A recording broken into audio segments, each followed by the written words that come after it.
Hai semua, sebelumnya Assalamualaikum warahmatullahi wabarakatuh. Ketemu lagi di video tambahan aplikasi Kekui ID ini. Di sini kita akan membahas bersama terkait konsep keseimbangan kimia. Jadi, dalam video yang berbentuk potret ini, saya akan menjelaskan terkait grafik-grafiknya. Perhatikan baik-baik ya. Bisa kalian lihat dalam tabel tersebut, itu merupakan persamaan reaksi pembentukan apa? Kalau kita belajar bersama terkait reaksi kimia, di situ adalah reaksi pembentukan amonia atau NH3 yang melibatkan reaktan berupa gas nitrogen N2 dan gas hidrogen yaitu H2. Nah, ternyata perubahan konsentrasi yang terjadi selama reaksi antara N2 atau nitrogen dan H2 atau hidrogen untuk membentuk gas NH3 dalam wadah tertutup pada suhu 450 derajat Celcius ditunjukkan pada tabel berikut ini.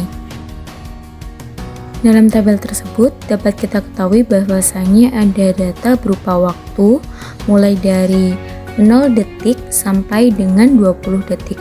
Sementara yang bentuknya vertikal itu menunjukkan antara konsentrasi nitrogen, konsentrasi hidrogen, dan juga konsentrasi amonia.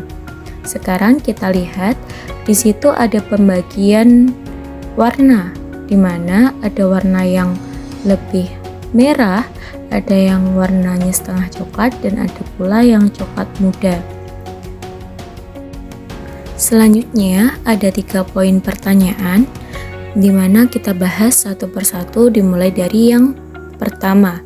Bagaimana konsentrasi zat saat 0 detik?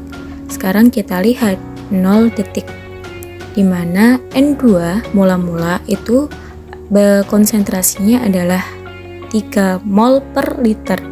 Sementara gas H2 juga 3 mol per liter dan NH3 adalah 0 mol per liter. Kenapa 0 mol? Karena di sini produk berupa NH3 itu belum terbentuk karena zat-zatnya belum bereaksi. Lanjut ke poin pertanyaan yang kedua. Di sini pertanyaannya adalah bagaimana konsentrasi zat saat detik ke-1 sampai dengan detik ke-7. Kita lihat bersama teman-teman. Di sini N2 pada detik 1 itu 2,75 mol per liter. Sementara H2 itu 2,25 mol per liter. Sementara NH3 itu baru 0,50 mol per liter. Hal ini berlangsung sampai detik ke-7 di mana zat reaktan berupa N2 dan H2 itu semakin lama akan semakin berkurang karena adanya reaksi. Sementara zat produk berupa NH3 itu semakin lama semakin bertambah karena terbentuk setelah adanya reaksi. Untuk lebih jelasnya kalian lihat data konsentrasi pada tabel. Di pertanyaan yang ketiga, bagaimana konsentrasi zat saat detik ke-10 sampai dengan detik ke-20? Nah, teman-teman, pada konsentrasi N2, H2, dan NH3, ternyata mulai dari detik ke-10 sampai dengan detik terakhir yakni detik 20 itu konsentrasinya tetap. N2 tetap 2,50 mol per liter, H2 tetap 1,50 per liter, mol per liter, dan NH3 tetap 1 mol per liter. Jadi, di sini 10 di detik ke-10 sampai dengan detik ke-20 itu konsentrasinya tetap atau tidak berubah. Nah, untuk lebih memahaminya, silakan kalian lihat grafik di bawah.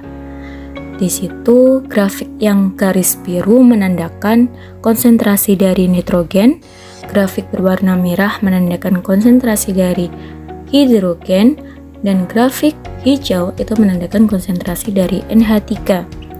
Manakah yang reaksinya turun dan manakah yang reaksinya naik? Bisa kalian lihat dan kalian amati dalam grafik. Nah, di slide selanjutnya teman-teman, di sini di materi sebelumnya kita sudah belajar mengenai laju reaksi. Nah, hakikatnya laju reaksi itu dibedakan menjadi dua macam, yakni laju reaksi maju dan juga laju reaksi balik. Kalau kalian lihat laju reaksi maju yang dituliskan dengan font berwarna merah, di situ persamaan reaksinya N2 plus 3H2 menjadi 2NH3. Sementara laju reaksi balik itu persamaan reaksinya 2NH3 menjadi N2 plus 3H2. Lantas, kalian coba simpulkan apa sih yang dimaksud dengan reaksi maju itu? Apa yang dimaksud dengan reaksi balik itu? Dan bagaimana keadaan laju reaksi pada saat keseimbangan tercapai? Ketika kalian sudah menemukan 3 jawaban dari poin pertanyaan tersebut, maka kalian dapat menyimpulkan bahwasanya berdasarkan grafik di atas dapat disimpulkan bahwasanya keseimbangan kimia adalah apa yang kalian pikirkan. Sekian untuk video kali ini. Silakan kalian renungkan, silakan kalian amati apakah jawaban yang tepat untuk mendefinisikan keseimbangan kimia itu. Terima kasih sudah menyimak dan mohon maaf apabila ada kesalahan. Wassalamualaikum warahmatullahi wabarakatuh.